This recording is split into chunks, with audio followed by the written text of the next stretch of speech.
Hello everyone, তোমরা সবাই কেমন আছো? চলে এলাম আরেকটা মিনি ব্লগ নিয়ে। দিনটি ছিল শ্রাবণ মাসের চতুর্থ সোমবার। আকাশটা ভীষণ মেঘলা।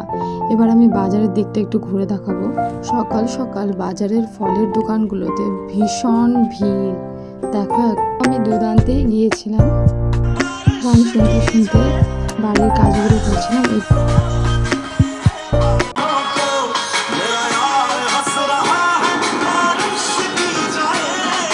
এবার আমি ফ্রেশ হয়ে নিলাম। এবার চলে এলাম রান্নাঘরে। এসে দেখি মার পায়েস তো একেবারে রেডি। শ্রাবণ মাসের তৃতীয় সোমবার উপলক্ষে আমি যেটা মেহেন্দি পরছিলাম সেটার ফাইনাল লুক অবশ্যই দেখাবো। আমার একটা মেহেন্দির চ্যানেলও আছে, তোমরা সেখানে গিয়ে চ্যানেলটিকে সাবস্ক্রাইব করে দিও। তো এবারে চলে যাচ্ছি পুজোর সামগ্রীগুলো রেডি করতে। মা আর আমি দুজনে মিলে পুজোর সমস্ত কিছু রেডি করে নিলাম এবং পায়েসও তৈরি হয়ে গেছে। এবার আমরা পুজো শুরু করে দিলাম। পুজোর শেষে আমি একটা ছোট ভিডিও ক্লিপও নিয়ে নিলাম। তোমাদের দিনটি কেমন কাটলো অবশ্যই কমেন্ট করে জানাবে। দেন আমাদের পুজো শেষ হয়ে গেল।